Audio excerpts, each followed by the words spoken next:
Statehood is ridiculous. We want to straighten the place out. Statehood's ridiculous. It's unacceptable. It's the Democrats want it because the Democrats have, about 95% in this little area.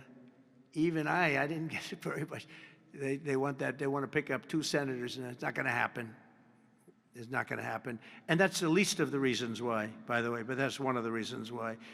What we want to do is make Washington, D.C., the greatest, most beautiful, safest capital anywhere in the world, and that's going to happen.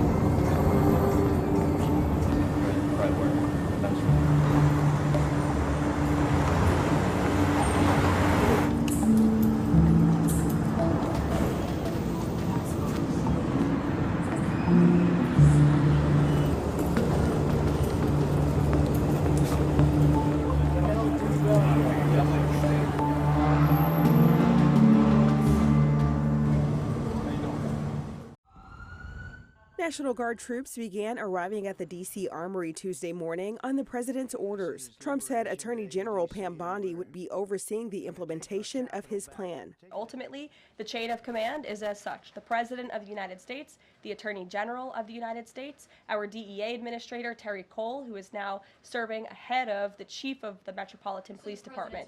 They will be working together. Roughly 800 National Guard troops have been activated, with 200 of them designated to aid local law enforcement. We're going to take our capital back. Although local leaders, including Mayor Muriel Bowser and Police Chief Pamela Smith, said they were blindsided by Trump's takeover announcement Monday, they struck a diplomatic tone when speaking about the federal takeover Tuesday. What we've done at this point is we have provided the team, the administrator, with a strategic plan on how we will provide resources around our city.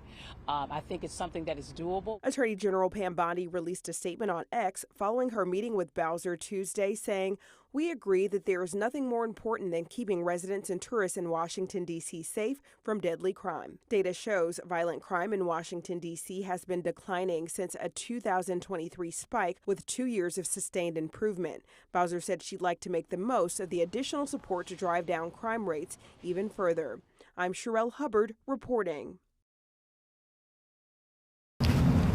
Take a look. These are teachers, officers, first responders, parents, siblings, and friends.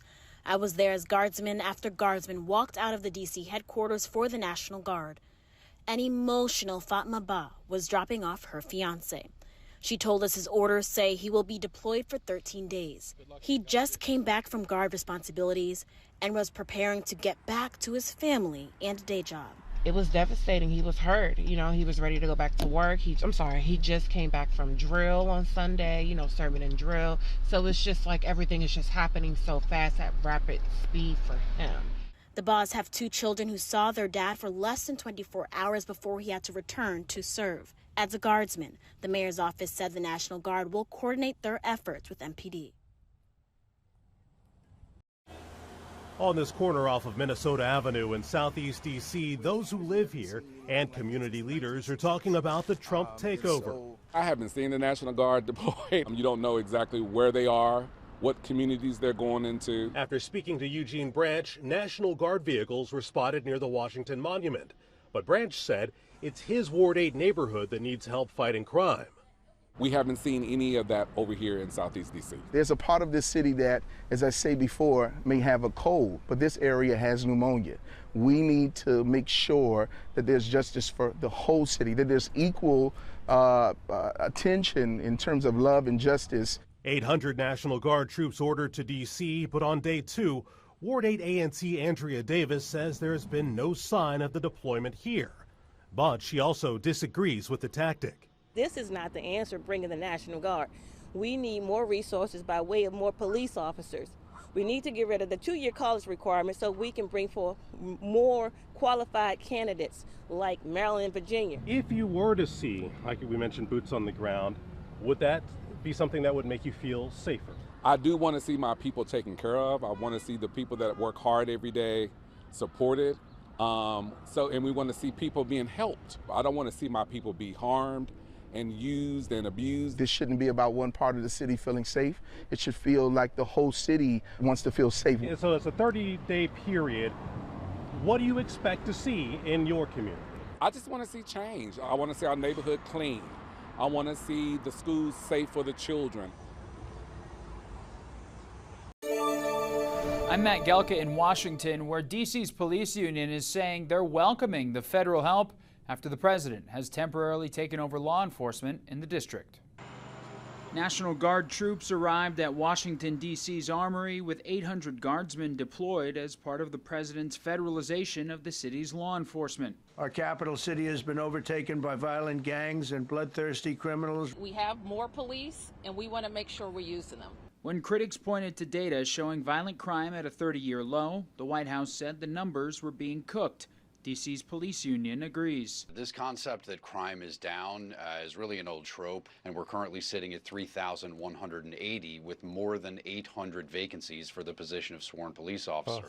And that's the main reason why we can't keep these streets safe. Congress could play a role not just in D.C., but nationwide, where Republicans believe blue cities are soft on crime. President Trump will not be deterred by soft on crime Democrats and media activists who refuse to acknowledge this rampant violence on our streets. New York Republican Elise Stefanik is reportedly working on a bill ending no-cash bail policies nationwide, a practice where a criminal defendant doesn't need to post bail while awaiting trial for lesser offenses. Florida Republican Byron Donalds has a bill that would make changes to D.C.'s youth offender system and sentencing. Some on D.C.'s City Council agree change is necessary. And I also do agree that there were some laws that went too far several years ago. I'm proud of the progress that we've made leading to this 30-year low of violent crime, but I am also the first to say we have to do more. Democrats have slammed the president's use of military on American soil as authoritarian and an abuse of his power. And that step is a huge step